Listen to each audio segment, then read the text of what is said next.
welcome to Best Path Forward, where we talk about personal development tools to help us hit our goals and find the best path forward in our own lives. Today I'm joined by Michael. Michael, how's it going, man? It's great. It's great to be here. I'm excited. First time talking in front of the camera, so a little nervous, but we'll get through it. Nice. First time talking in front of a camera. Yeah. And you chose this to be your opportunity. It's not my podcast. It's not your podcast. All right, so worst case scenario, no one sees it. True. I mean, no, that'd be terrible for me. I want people to see it. We'll get through it. We'll get through it. We'll be fine. All right, so what's your story? What's my story? So born and raised in Cincinnati. Go Bengals, go Reds, unfortunately. I came to Columbus about 10 years ago for college. Aside from 1 year, I moved back to Cincinnati. I've basically been here since then.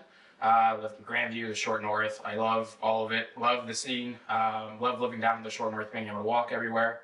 I've played baseball my life, played softball. I currently play softball. Yeah. Used to play a lot of volleyball. Not so much anymore, but I just love being active any way that I can, staying fit and staying in shape. So anything in life that gets me out of the house, gets me moving, I'm all for it. Nice. So you grew up in Cincinnati. Mm-hmm. What was your favorite part about Cincinnati? And I have a controversial question after you answer this. Is it about Skyline Chili? 1,000%. I love Skyline Chili. I love it. Born and raised on it. 18 years. You can't not like it if you're going to live in Cincinnati for 18 years. Will they kick you out if you don't like Skyline Chili? Absolutely. All right. Unless you're good at football or baseball, then you can stay. Yeah. Because some of the athletes that will come in are like, I don't know if I like it or not. But if they're good, we don't care. All right. So let me ask you this: they call it Skyline Chili, but it's like Skyline sauce. Yeah. When I take people there for the first time, I tell them it's more of like a cinnamon style sauce. Yeah. Meat sauce almost instead of chili, because I mean you can order beans, but like the standard doesn't really come with beans. So I tell people it's like a cinnamon meat sauce. It's weird because you say cinnamon. It has that cinnamon taste to It it. has cinnamon inside of the sauce. Mm-hmm. All right. So Did you not have the Skyline chili ice cream when they had limited flavor graters? I'm sorry. What? It was Graders, another Cincinnati base. I actually worked at Graders when I was in high school. They had like a Skyline chili like flavor that they did for a little bit amount of time, and it like sold really, really well. And it was pretty much just like a little bit of like a spicy cinnamon-y type ice cream, and it had oyster crackers in the ice cream. So they put oyster crackers and cinnamon inside of normally good ice cream. It was still good ice cream. It was still good? Still good. It sounds like they tried to ruin the ice cream by putting cinnamon and then the oyster crackers. Cinnamon's fine. I will say when I first saw the headlines, I was a little iffy on it, and then I went and tried it, and I was like, yeah, this is pretty good. I liked it. I have to try out Skyline Chili and then Skyline Chili. Well, I've tried Skyline Chili before. You're not a fan? It's not bad. I can get through like spaghetti sauce. It's not spaghetti, sorry. I guess it is kind of like spaghetti sauce. Yeah, not like a tomato sauce, but like kind of. Kind of. Yeah. But then they put a pound of cold cheese on it, and they don't melt it. Like I think cold is interesting. It's more of like a room temperature cheese, but like it melts on your 3-way or 4-way or 5-way. Yeah. Or the coney. So I mean, but they put so much on it, like the top part isn't melting. So it's like, what am I supposed to do with all this cheese? Eat it. Eat the cheese. Eat the cheese. All right. So what I'm gonna do, maybe sometime I need to take you yeah. to give you like the proper experience. Proper experience, Right, and then we'll go to Graders. I'm a big fan of Graders. I love Graders. Yeah. I don't know if they still have the Skyline ice cream. It was just like a limited time thing over like back in March, I think. Okay. So I don't know if they have it anymore. But All right. For you, Michael, I will try out Skyline Chili again. I'll go in there with a more positive attitude. thank you. And I will ask for, a half a pound of cheese on top. Will they microwave it for me if I ask them to? Or will I get some looks? I don't know. It's up to the high schooler that will be serving us. Yes. if he or she feels up for it. Yeah. If they don't microwave it, I guess that's fine. It It'll be happens. fine. All right. So you currently live in Columbus, Ohio. Correct. In the Short North District. Mm-hmm. So for those people who are not in Ohio or Columbus, what's the Short North District? So I guess it used to be like the arts district, kind of. The Short North, I guess, would entail like the Italian Village, brewery district almost, which has some obviously breweries. And then there's like Victorian Village on the other side of High Street, which has just a ton of old Victorian style houses. It's just this, I think it's this great neighborhood. It combines a lot of different types of people, old, young, different lifestyles, and it's all super walkable. Say, unless it's a day where I have to go to the grocery store Or once I'm back from the gym, I don't use my car. Like I'll just walk around the neighborhood. They have enough like stores that if I need something for a meal, I can just walk down to the grocery store. They have all these bars and restaurants and different things to do and shops on High Street that it's just so walkable that if I don't go to the gym on a certain day, I sometimes forget where I park my car if I have to park it on the street just because I don't use it. And that's the one thing I love. The one year I lived in Cincinnati, I lived in Over the Rhine. And I loved how I could just walk everywhere, not need the car. So then when I moved back to Columbus, I made sure to live somewhere where I didn't need to drive very often, and I love it. Nice. I'm a big fan of the Short North too. What's your favorite restaurant in the Short North? Like restaurant or bar? Restaurant, bar, whatever. I love Zeno's.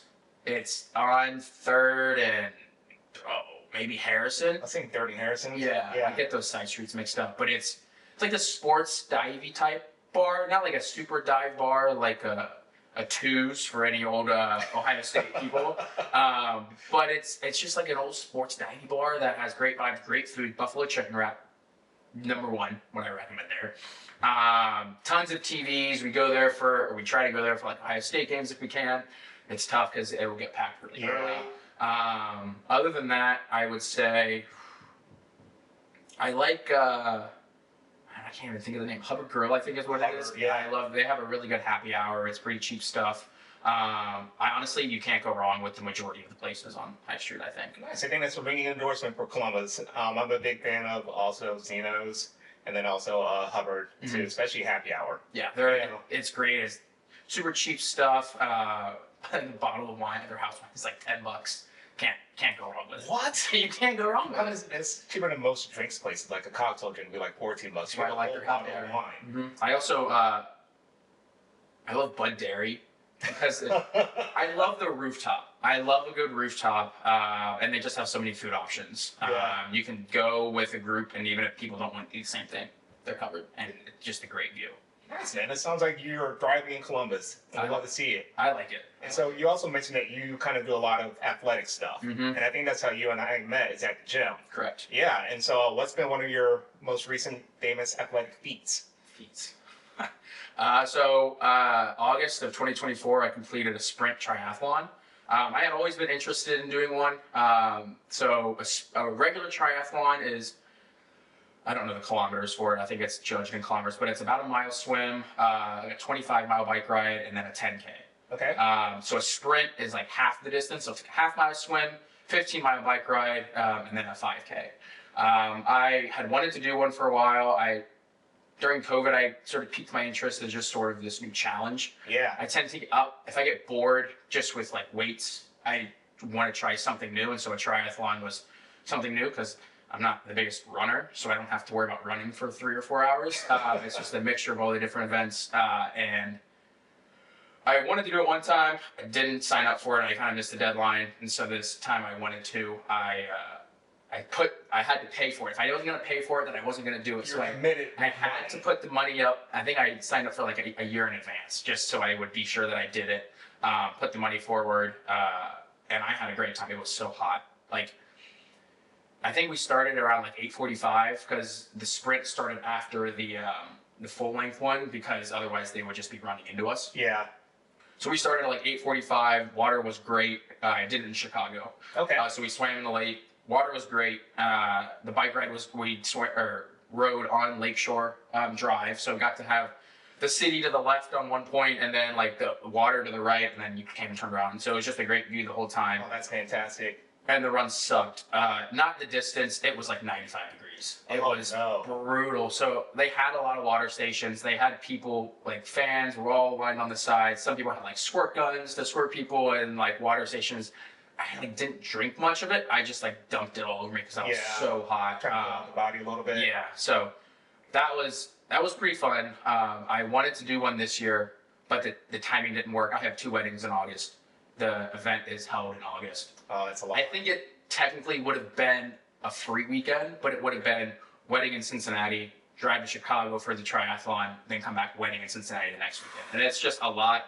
and it's expensive because I'll have to pay for the hotels for Cincinnati and then all this stuff for the triathlon. So not doing it this year. I'm going to try to do a half marathon in October. Half marathon. Mm-hmm. That hates running, so I'm like, you know what? I need something to break up just weights every day. Yeah. And so running has never been like a strong suit of mine. So I'm going to try that. My brother-in-law, who runs marathons, offered to coach me through that. So I think he's excited. Someone in the family is taking an interest in running, and it's not just him. So he's excited for that.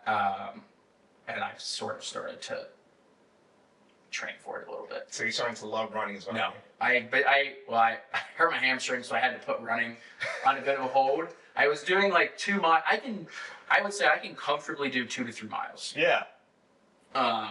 I didn't pass that. I have not really tried. I think the most I tried training for my triathlon was like 4 miles. And this was also like in June and July, so it was hot. And then I got real hot and I had to stop. I think I just clipped the 4 mile mark, but I get bored running for hours. Do you listen to some music or anything? I do. I don't think I can anymore because I just, from music, like 3 to 4 minute songs, right? So I'm like timing it out. I'm like, all right. I think I've heard people recommend, like, I listen to like podcasts sometimes when I've run or like even when I've done like a longer bike ride. I had someone suggest, I got an audiobook. Yeah. So you're like, oh, well, if you're training, you're going to be running a whole lot. There's like this series that's like 10 books long that she recommended. So I'll probably do that. What's the series? I can't remember. Okay. I have it written down somewhere, but I have to get. Because she said there's like this there's an app called Libby, where it's like connected through the public library. Yep. So if you have a library card, you can get all those books for free. So I still have to go get the library card, step 1, from the Columbus one. I have one from, I don't know if it still exists, a Cincinnati one when I was younger. Yeah. But I have to go get one from the Columbus one. You have to go to the library to get one, or can you just do it online? Great question. I've done zero research on it. Step 1, research what you need to do. Step 1, Google how to get a library card. I would say do it now, but I know. It's like so like I can walk to the place. I can walk to the library. Yeah. There's one in the short north. Mm-hmm. Yeah. I just haven't. You probably walk by. It's like. I do. I would walk by when I would walk my dog, and I'd be like, "That's the library," and that would be the end of my thought. The dog just stops and looks. He's like, "It's today the day." No. Because then I would have to. What would I do with her? Tie her up outside? Bring her in. She might want a book. She's not that smart. Oh. She's sometimes kind of dumb. She's gonna hear this and be very sad about that statement. Then I'll just show her a ball and she'll get excited. Distracted that quickly. Yeah. And so going back to the first triathlon that you did, the sprint distance, you said. You say you signed up for it in a year in advance. From what I recall, you had an injury in that time frame. Yeah, I tore my ACL and my meniscus playing volleyball. I think it was like 2 months after I had signed up for. That's great timing. Yeah, that was so for the triathlon, I was debating if I wanted to just do the full distance or the sprint. Yeah. Because I was like, well, I have a whole year, so in theory, I could build up to the full distance, no problem. Like it's a 10K, like. Biking isn't, I don't feel like it's not super hard to build up distance-wise. It gets boring because you can only do so many routes and you have to ride at the same places every time. Swimming, I started to enjoy swimming in the pool. It was tough because I would swim before I would lift in the morning. Oh, wow. So I would get to the gym at like 5:15 to swim. And so it was more of like the mental of, it's not warm. I have to get into this pool. And like once I would get in and I would get going and I get used to it, I enjoyed it. Yeah. Like it wasn't like it was exhausting, but it wasn't like I feel like I'm gonna pass out like type of exhaustion. It was just like a full body workout. It felt great when you were done. So I actually came to like swimming, and it was one of my favorite legs of the triathlon. So I was like, I could build up to that, but I ultimately decided to do the sprint. I was like, well, if I don't like this, I don't want to have to spend 4 hours out there like suffering. I was like, if I don't like this, if I want to see if I like this, I want to do a shorter distance. That way, if I don't like it, it's not the end of the world and it's not like the worst training. And then I got hurt, and I was very thankful that I did the sprint because for the type of surgery that I had for my meniscus mainly, I was on crutches for 8 weeks. Oh my gosh.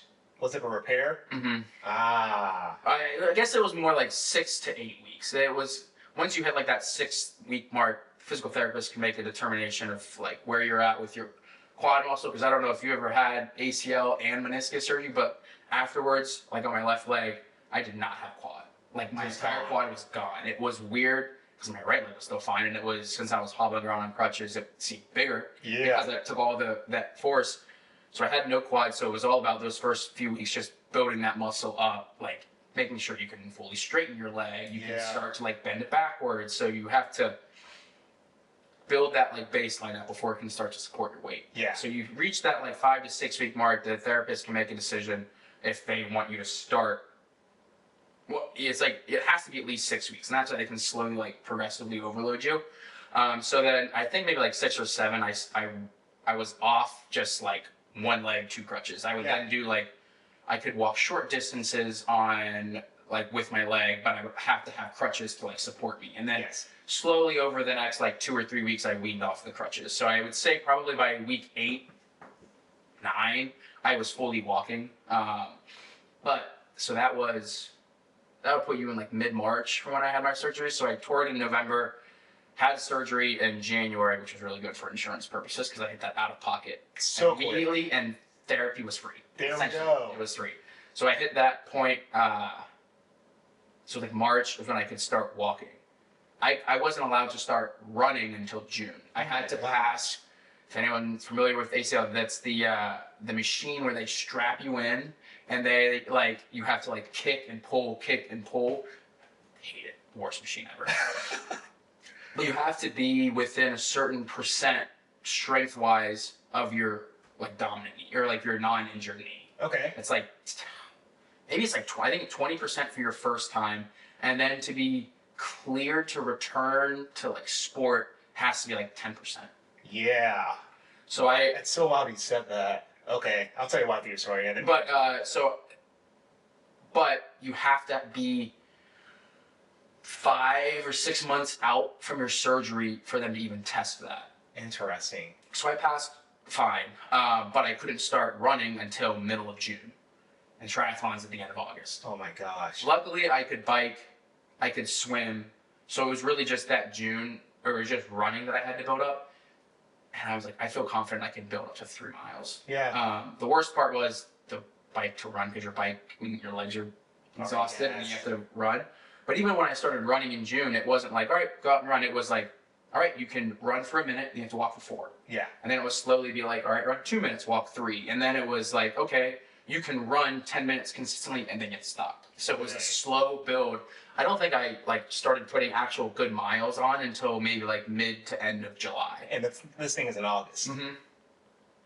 But I felt comfortable that I don't know, I always feel like I could just hop out of bed and run 2 to 3 miles. This really put it to the test. Yeah. But so when I did my 4-mile peak, and I kind of like was so exhausted, but I was like, all right, like I can get the miles. Like that's fine.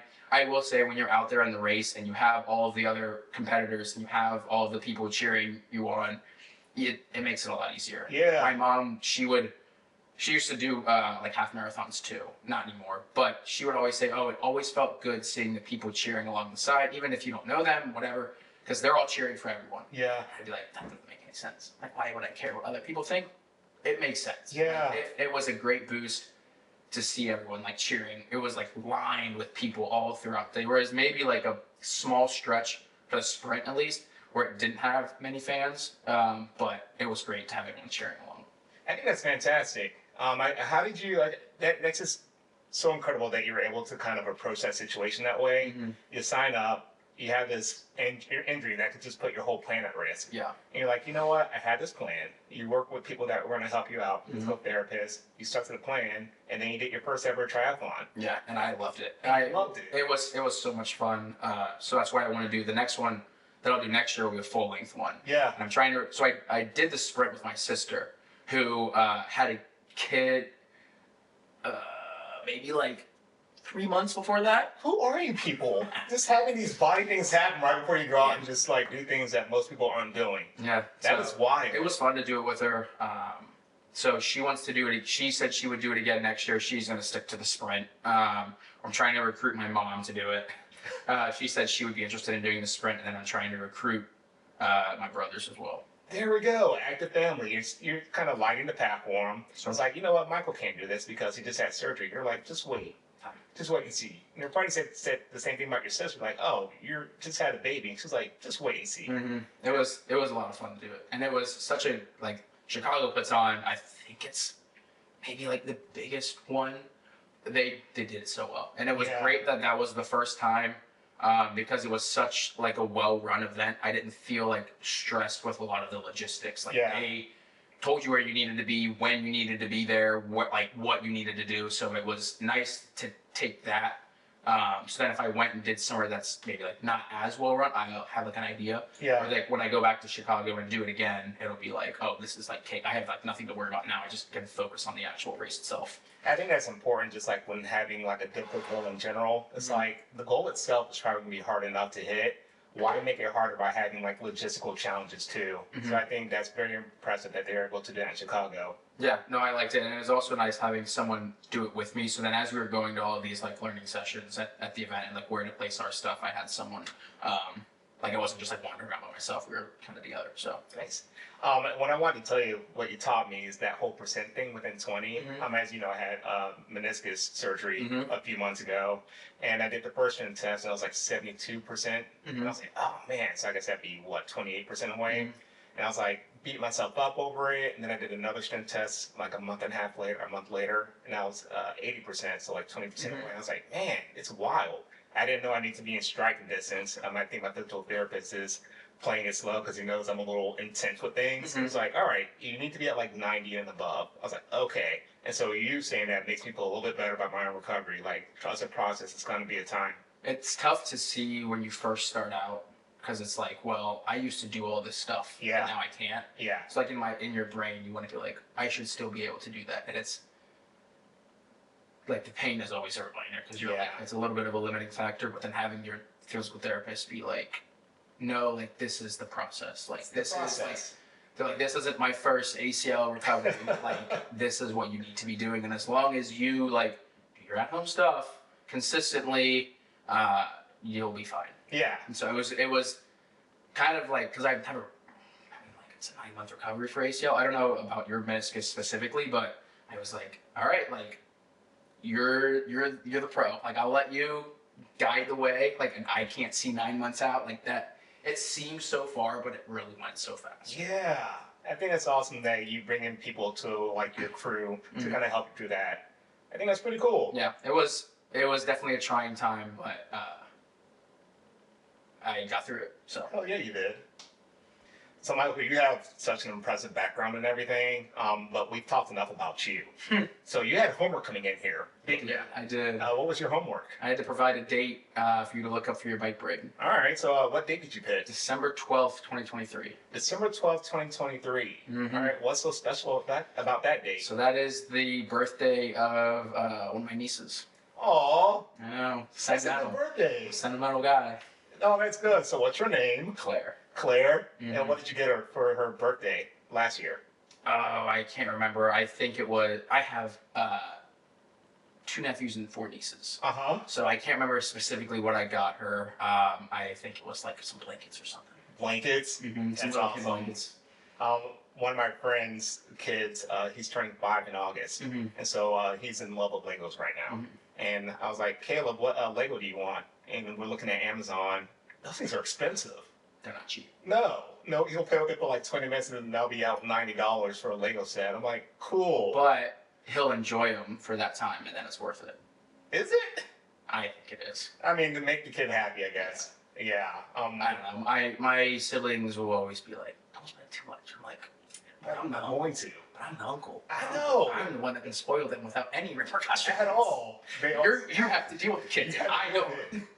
That's so funny. Like, I'll bring up her cookies and they'll just look at me. I'm like, what do you want from me? It's my little buddy. When I went home this past weekend for Mother's Day on Saturday, we did like a big family thing at my sister's house and I had candy. Well, because I was at the store, and so I had spent so much time cutting weight. And now that I had my trip, I was like, well, I let myself have some more foods. Yeah. So I was at the store, and I saw some Sour Patch watermelon, and I was like, oh, I kind of want those. So because I love Sour Patch Kids. So I got them, and then as I was walking back to my parents' house, my mom was like, oh, like we put some like of the actual Sour Patch Kids in the kids' Easter eggs, like for Easter, like for the hunt. And they're like, oh, this is too spicy. And I was like, oh, but like the watermelon ones aren't that spicy. Like, or not spicy, like sour. Like, well, these ones aren't sour. So I'll take them over.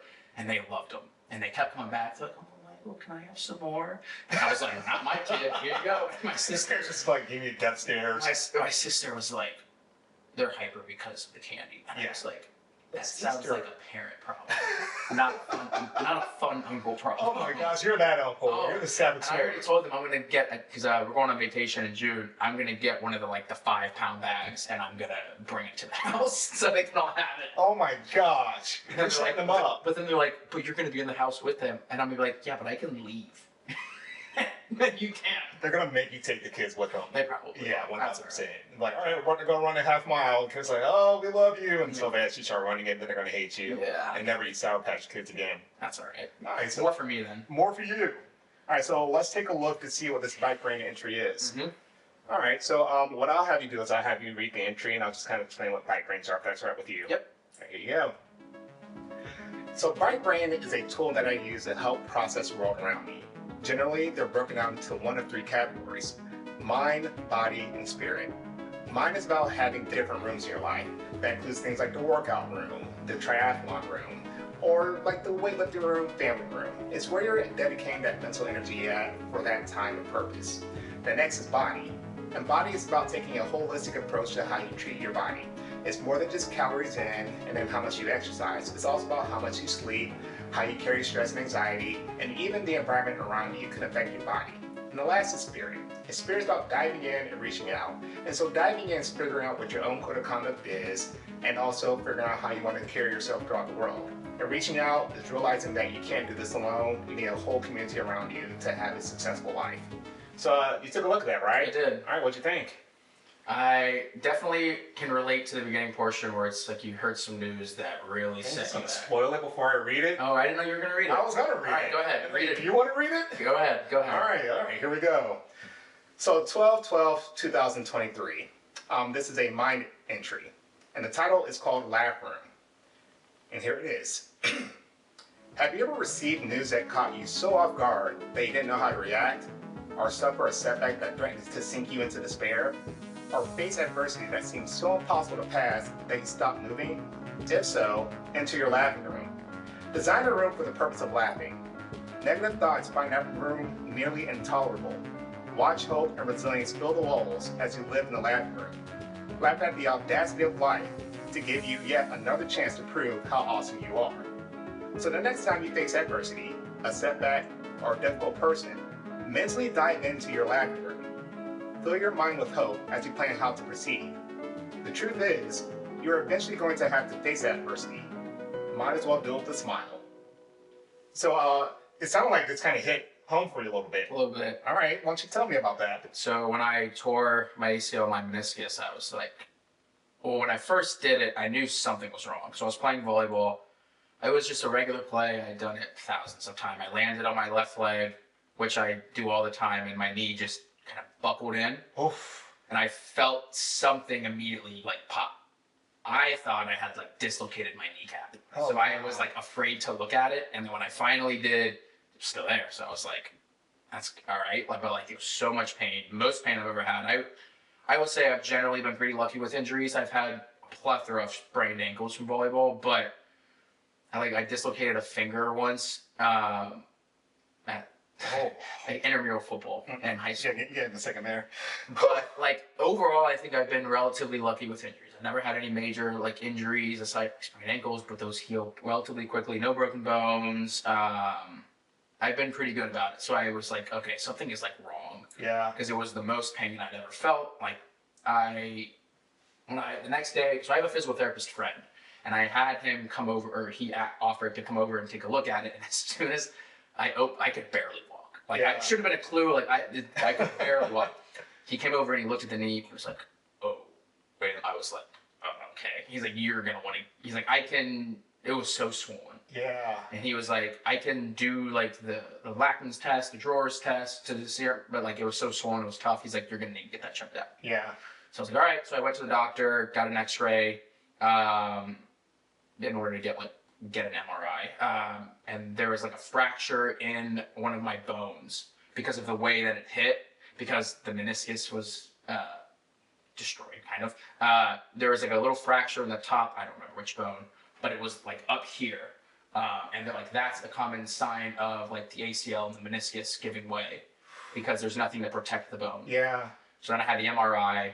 But by the time I had the MRI, like the swelling had gone down, the pain had gone away.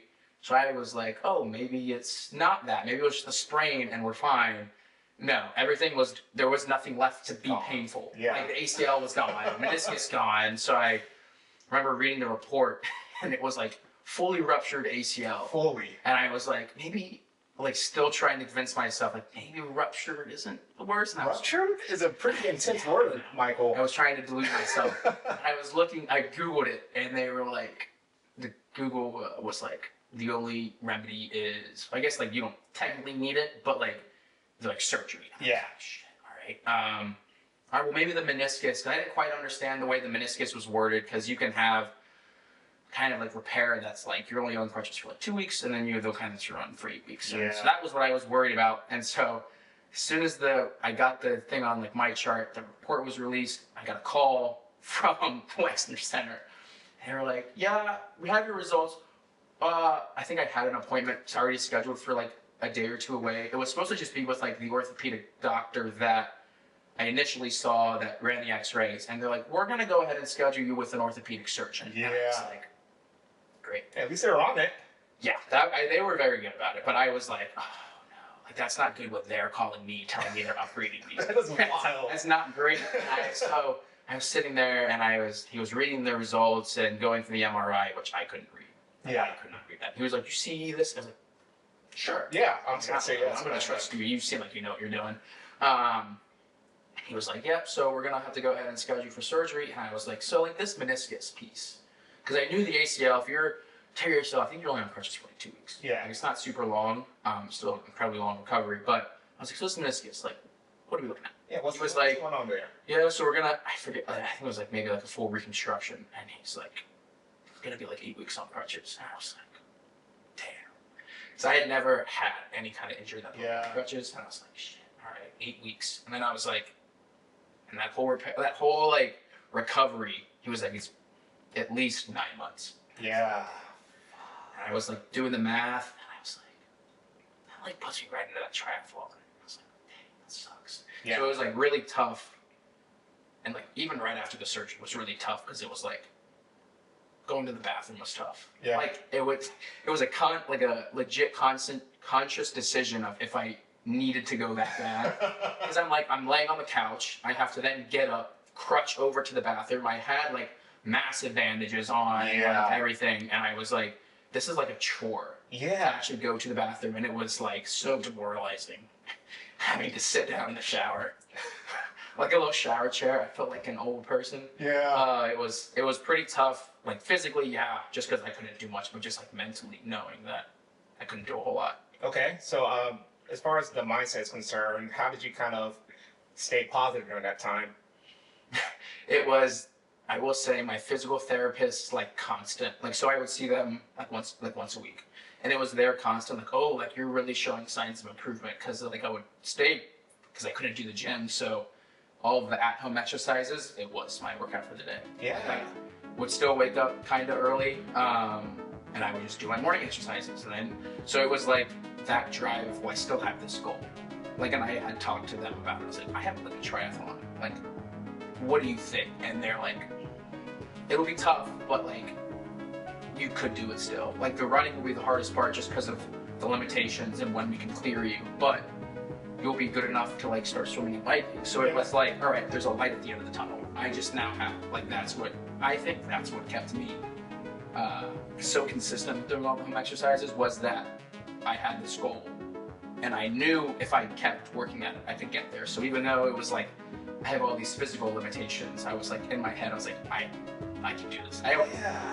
So I never got COVID, and I would always tell people, like, I'm built different. And so I was like, this is my chance to prove it. Like, I had surgery in January. Oh, hold on, we're writing that down. I had surgery in January, and I was running a triathlon in August. That boy said, I'm built different. I try to take when I say it, but I was like, I never got COVID. I had an ACL surgery, and I was back running a triathlon in August. So, And here's my chance to prove it. Is that what it was? yeah. And I was like, this is like a perfect opportunity for me to prove that. So, I like that quote. That's a good quote. I'm not sure about the COVID part because I got COVID, so I hate you a little bit.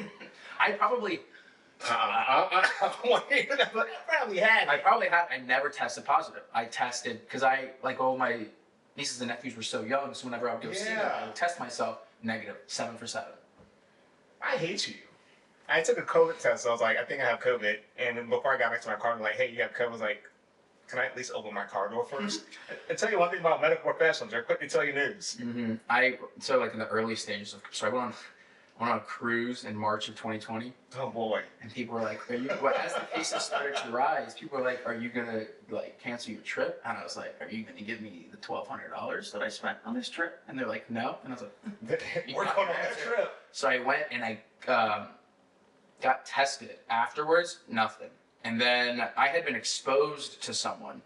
So then after the trip, I went and got tested again. Like it was like not like that, didn't have the at-home test yet. So you had to go wait in line and they swab your nose for you. Oh, just shove it up in there and the CVS. So miserable. Through. So then I got a call and like, well, you tested negative. I was like, oh, perfect, but you should still quarantine. I'm like, why? And they're like, well, you could still show symptoms. Then I was like, so what's the point of getting tested then? That's a whole other can of worms. I was about to say, boy, you about to go there. It's a whole can of worms. They're like, you should still quarantine, but you tested negative. But we don't have to get into that. No. But, so I was like, well, I have this physical limitation. I know I have to like build it up brick by brick, basically. And so that's kind of what kept me going was like, I work really well when I have like set dates for something. And so I knew I was like, well, by August, I have to be able to do this. So then I can work backwards and be like, well, by this time by June, I have to pass my running, like the test or whatever, so I can start running. And then I was like, so then by March, I have to get my quad strong enough to where I can start walking. Yes. So it's like I have these checkpoints to where like I have to stay on my stuff so I can reach my ultimate goal. So, and all this experience, when did you just start laughing at the situation? I think it was, I think I laughed when it first happened because I was like, I can't believe this. Like I played for so many years and it was just like this rec tournament that I destroyed my knee playing. And I kind of like laughed at it. I was like, it's just like funny.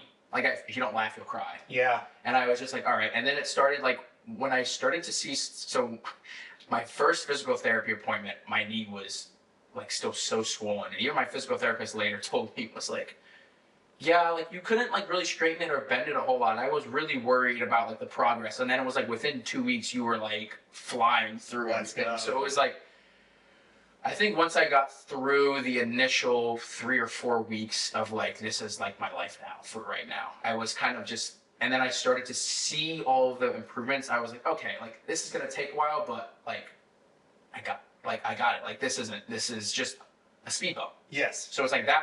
I think it was probably when I started walking again and could start lifting weights was when I started laughing. I was like, all right, this is nothing. It's going to take time, but yeah. I got it. I think that's fantastic. If I remember that day correctly and everything, I remember I just started like laughing at absurd things. I mean, obviously it's a delicate line, right? You don't want to like go to someone's funeral and like, what are you doing here? And so there's their character up there. You see that mad guy? Mm-hmm. I assume you don't know who that is. No. You're not a nerd like I am. I'm watching anime. I don't watch anime. But his name is Joy Boy because he like laughs at everything and like the whole point of laughing is to like inspire people as you're going through a tough time. So I like what you said. Like if you don't laugh, you'll cry. Yeah. And so it's like sometimes you have to go into that quote unquote laugh room. I know I'll do it at work. It's like we'll get objections back from something, departments of insurance. And I'll sit there and I'll look at them like, this is just ridiculous. Like, just start laughing at it. My coworkers are like, what's going on? I'm like, we're going to crush it. We're going to get through it. And it's like, I could either go into it miserably or I can do it with like a smile on my face. Something similar happened. So this past week for work was really busy. We had like forecast due and budget due. Yeah. Our budget was supposed to be due Friday, but they wanted to get a readout to our CFO like on that Friday. So we had to have everything to them by Thursday.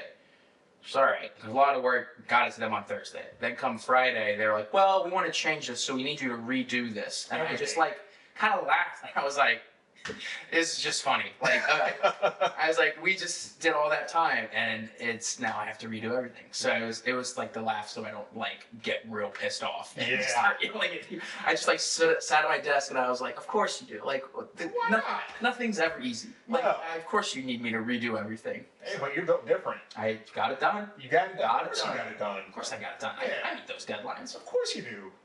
What, am I not gonna do my job? I mean, you could and probably get fired. I can't get fired. I got bills. I got bills I too. got bills and a dog. Can't get It's so fired. funny, like I'll see people like, obviously knowing that my job or anything, but like I see people, I'm like, you just don't care about your job. I'm like, are you independently wealthy? Like, do you not need the money? Mm-hmm. It's not like, I mean, work is work, it's fun, challenging. It's like, at the end of the day, I need that paycheck, yo. Mm-hmm. Let me get paid a little bit. Right. I think there's like a fine balance of not letting work control your life, Yeah, but it's also like, I mean, you still gotta care a little bit. a little bit. Care enough to do a good job. Yeah. That's kind of where I'm at. It was like, I don't let it control me. Like, after, like, when I'm done, like, it's out of my brain. Yes. But, like, during those times, like, I was watching a YouTube video. So I follow this guy, Will Tennyson, on. I know Will Tennyson, You follow yeah. him? He just competed in the show, and he was like, I was watching his like show day video, and he was talking about when he was younger and he was doing like homework with his mom, and he was like, "This is stupid," like, and she wanted him to like really put a lot of effort into this homework, and he was like, "Why? It's just homework. It's not like a test or whatever." And she was like, "If you're gonna put your name on it, you want it to be as good as it can be." And I was like, "Damn." That is good. I was like, that, like, I don't watch YouTube for like the motivation. I just watch it. It's like, I'll watch it when I do cardio. It's just something, but I was like, wow, all right. That hits. That hits. And it's like, if I'm going to turn something into my boss, I don't want it to be half-assed. Like, No. I want it to be good. I want them to not have any edits that they want to make. Yes. Putting my name on it, like, I created this, giving it to you. Yes. I think that goes to show like your character and your drive. I mean, you stay active, you have setbacks, and you see those setbacks. It's like, all right, how do we find the best path forward there? I think that's fantastic. Yeah. So, Michael, thank you for kind of talking about the ridiculousness of the laughing room. I think we both find benefits of it, though. Like you said, instead of like crying, just laugh about it. Yeah. And then like try to have a positive bag so other people see it's like, all right, we can do this. Yeah. Michael's laughing like a lunatic. Dan's obviously laughing like a lunatic. We probably look like that guy. Both of us, you know. I don't have any hair, but we can dye your hair white. No. We should dye your hair white. No, we shouldn't. I know this hair is. I actually, the girl at the gym on Friday came up to me. I'd never spoken a word to her in my life. I recognized her because she's there a lot. And she's like, "I really like your hair." That must be nice. I was like, "It is." No one's It's a ever great compliment. No one ever tells me that It's unfortunate. because I don't have any hair. I got it. Yeah. It's fine. But once again, thanks for talking about the laughing. Your laughing room. You get into that right now. So, what personal development tool did you so well prepare for? Well, so Dan did not tell me about this. He told me to provide dates, and that was it. And so he asked me about that, and this is on the spot. I would say one thing that really helps me is setting concrete goals. Yes. I kind of how I mentioned with like the ACL piece, and I underwent like so we had like the transformation challenge, and I lost weight for that instead of bulking, and I work really well with set timelines. So like a triathlon, you have a race day. This the transformation challenge, like I had a date where I was going on a bachelor trip down to Florida, and I was like, this is when I want to lose all of my weight by, and so I kind of can work backwards on that and set up like checkpoints, and that really helps me to like. Otherwise, if I'm just like, I want to lose weight like for whenever, and it doesn't matter when I want to do it by, like I just like, oh, like summer, like that wouldn't be a good enough deadline for me. Like I need like something where I could use like, all right, I have a wedding coming up and I want to fit into this new suit in, or I have a trip where I want to look good if I can take my shirt off or whatever. So I work really well when I set goals, because then I can work backwards and be like, all right, well, so by end of January, I need to be at this weight. End of March, I need to be at this weight. And then so I can then even work backwards even more. It's like, all right, so then on a per week basis, this is how much weight I would need to lose, or this is how many miles I would need to be able to run and keep on that track. And it's something that like holds me accountable, because then it's like a physical thing where I can tell if I'm behind schedule. Like if I know by the end of March, I wanted to be down 10 pounds to hit my goal by the end of April, then if I'm only down 7, which the scale number isn't everything. Yeah. But it helps. It helps. And that's how I track my progress. Obviously, you can look in the mirror, but you can't like quantify the look in the mirror. And so the weight is a way to quantify that. So it's like, all right, well, I know I'm a little behind. What changes now do I have to make to my original process? And it's all about, seeing what you're doing and then making adjustments off of that so you can stick to your original timeline. And it goes the same for work. It's like you have a deadline at the end of the month of a deck you have to provide. All right, well, we need to provide a first draft by this time, which means I need to have a skeleton of what I want to provide by the end of the week. And then after that, you can work to fill in the, like the actual data and then the commentary, and then you can ship it out to be reviewed and make sure you're getting it back enough time to make adjustments. And if they want to change anything, they can. I love how you say you weren't prepared for it and you just gave a I was just rolling off the dome. That must be all that hair up there. It just stores all the genius knowledge. Mm-hmm. Maybe that's why I'm so dumb. It's fine. I'm working on it. I'm a work in progress. Yeah. It's fine. So what I heard you say are kind of 3 things so far. 1, for you kind of finding the best path forward in your own personal development, you have to set a goal. 2, work backwards. And then 3, based on 1 and 2, have checkpoints. What am I missing? Be flexible. I think you have to be open to adjustments because progress is not a straight line, right? You have your ups and downs. I know, like during even recovery from surgery, it'd be like, well, so the ACL surgery that I had a hamstring graft. So they take a tendon of your hamstring out, and that becomes your new ACL. Hang on. Okay, so I was coming home one night, and admittedly I was out drinking with friends. Yeah. And I wore boots out that night. Oh, that's a choice. But so I was taking my boots off and I didn't untie them enough. And so as I took them off, I kind of tweaked my hamstring. So it set back the progress that I had made because a lot of the recovery is getting your quad to fire. Yeah. And then you also have to build up your hamstring so it's not it's always going to, for me, it's always going to be a little bit weaker than my right hamstring because I lost a tendon. Yeah.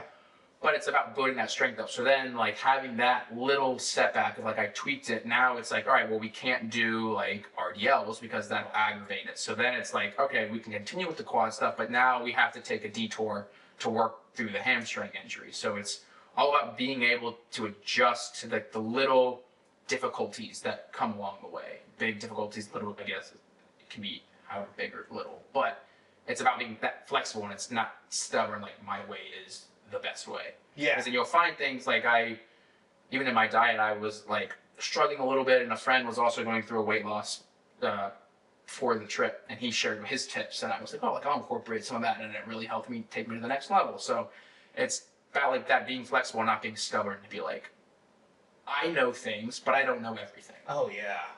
I think that's sometimes tough for people to admit. And I think it's tough because a lot of people will keep their personal journey super secretive. It's I have to do this. It's it's gonna be a before and after. It's there's a lot of steps that go into that before and after. And it's reaching out to others hey, I'm not the first person that's ever gone through this. Right. I won't be the last person. Why not reach out to other people that have done it before me? And it can be a before and after to some people, but there's always going to be people that see the progress every week. You would see the progress every week, and so it's sharing those tips, and then sharing tips with my friend, what helps me and then what helps him, and so we both can get to the goal that we want. And I think that really, playing sports, that definitely shows through because I don't know everything, and that's what the coach is kind of there for. Yeah. The coach doesn't know everything. So I think what really hammered that home was going through my recovery from ACL was I don't know anything about recovering from this ACL, so I have to completely trust that my physical therapist is the one. And it's this, I know how to work out. I know how to rehab an ankle injury. I don't know how to rehab from surgery. Yeah. So it's admitting I don't know anything. I'm trusting you, and it's different in other aspects, but it's admitting that you don't know everything, I think, is the first step. I think that was step number 5, actually. That's whatever. I know. I mean, I think if you go, yeah, no, whatever. You're about to argue. It's the first. First step of that 5th step. The first step of the 5th step. It's 5.1. what's 5? No, 5 overall would be, I don't know, what did I say? So right now, Flexible, being flexible. So then, that was 4. Yeah, I have set deadline. Okay. Number 1. Number 2, work backwards. Number 3, checkpoints. oh, okay, then 4. Okay. Flexibles number 4. So I think then, like, the subset of 4, or like 1. like, 4.1 is part of being flexible is, like, then admitting that you don't know everything. We don't need a whole new number. You're No, still. I'm still sticking on that flexible piece. Yeah, we're being inflexible about making it number 5. We're It's, gonna be. it's our list. It's our our list technically. That's my It list. has your name on it. It's going. What are you gonna call this tool? Michael's, I don't know. Michael's, Pressure's on now. I know. It's thinking. Oh, Michael's, I don't know. I'll have to think about it and come back to it. You got like 10 seconds. I gotta write it down. Share with the You world. share them again. Yeah, number 1 for Michael's unnamed personal development tool. Michael's personal development tools. Okay. It's my list. It's It's whatever you my want. list. Yeah.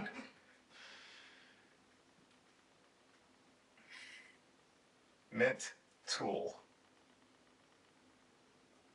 This isn't Word. It doesn't have spell check for you. The deadline approach.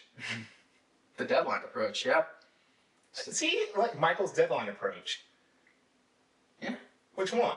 Michael's personal development tool or deadline approach, or just the deadline approach? I think Michael's deadline approach. Dude, you know what? Do I get paid for that? No. Do I get paid for being on this? You want to? No. I mean, if I pay you for being on this, you gotta pay me for the name. All right, then we're net 0. That's 0. I take that. All right, Michael, we're wrapping up here. Anything else you want to leave people with? One thing that what has helped me at least, like, is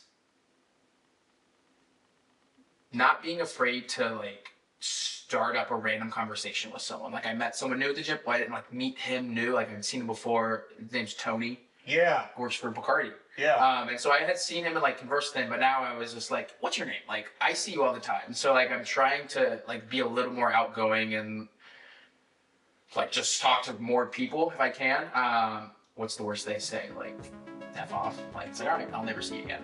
But, like, I don't know, it's like trying to, like, be more outgoing, I think never hurts anything, because then it's like, okay, you make a good first impression and then it's great. Like, I would have never, like, been as friendly with people at the gym if it weren't for you, because then it, like, opened up. And even with this transformation challenge, like, I met more people at the gym. Yeah. Like Dom, and even Mike Sesser. yeah, Mike Sesser. even though he left. But it was like, I met so many more new people just from that. So it's almost like, don't be afraid to, I guess, step out of your comfort zone. Because for me, like, talking to new people was kind of like the awkward thing for me. But then once I open up, you can't get me to shut up. Oh, I think it's awesome. I think you're an awesome part of that gym community. Appreciate I that. think it's tough sometimes. You see people in there. It's like you see these people every day. Obviously, they're all there. They're kind of mentally and spiritually coded the same way you are. It's like, let me get up before the sun comes up to get after my physical goals. And it's like, why not have fun doing it? Exactly. And the best ways to have fun doing it is by interacting with people and getting to know them and their stories. You guys all have fascinating stories, and it's just very cool just talking to you every day. And it's crazy because it's like, oh, you go to, like, you take a step back and it's to an outsider, it's like, oh, that's just someone that goes to the same gym as you. But it's like, but I see them for 5 to 7 hours a week. Like, outside of, like, I'll hang out with friends, but it's like coworkers, friends, and then it's like right under that is like people from the gym. Yeah. It's like I see them sometimes more than I see my actual friends Yeah. who are married and having kids, and it's like I don't see them as often. It's like I see the people at the gym more than that. So it's different than it's just someone that you work out with. Yeah. I think it just makes you a little excited to kind of go to the workout room and just go out there and just see your friends. It's like, all right, not every day. It's like sometimes like, man, it's hard to go to the gym. But it's like, oh, I get to see this person. I get to catch up with them. I think it makes it a little easier. And even if it's just like not even a conversation or just it's like as in passing, oh, like, oh, hey, what's up? Or like a fist bump. Then it's like it builds that sense of community. Like, okay, there's nothing, you can like be yourself here and everything. Yeah. That's what I think it is. It's like the gym is a place you can be yourself at, and I always love when people are starting out, like, oh, what if like I look stupid doing an exercise? And it's like, people don't care. No. People don't care. In fact, They're they'll help you. Yeah, if you ask for help, I guarantee you the big scary meathead will lend a helping hand. That's me, for the record. I'm not a big scary meathead. Am I? You not scared, but you might be the biggest in the morning now, I think. Oh, Travis is gonna love that. Oh, I forgot. No, I'm the biggest in the morning. Dude, I don't know the other. And also Gary. Yeah, His name is literally Herc Herc on Twitter. Yeah, Yeah. on Instagram. I forgot about No, that. I'm the biggest. I'm not. That's recorded. I'm taking that to the bank. I was not expecting to hear that today. I'm so happy. Sweet, edit that out. I refuse. All right, Michael, it's been awesome, man. I appreciate I it. enjoyed it. Heck yeah, you're coming back, right? Yeah. All right, there we go. And you're gonna have a personal development tool. I'll have one prepared. That was great. I like the deadline I'll approach. tell you what, it's working in corporate America. Sometimes you just learn your way to just talk through something. Hey, you did a great You just job. get the idea out, and then it'll come to you eventually. All right, we appreciate you, man. Thank you. Had a great time. Thanks. Yeah. Thank you for watching and listening to today's episode. Chances are you're looking to embark on your own personal development journey. I'm not going to lie to you. True personal development is hard, and it's supposed to be hard. That's because you're not only changing who you are, but how you operate. The aim of this podcast is to give you a community of people that are striving to do the same. So like and subscribe to the channel, but more importantly, comment below on how you plan on using today's tool to find your own best path forward. We'll see you next time.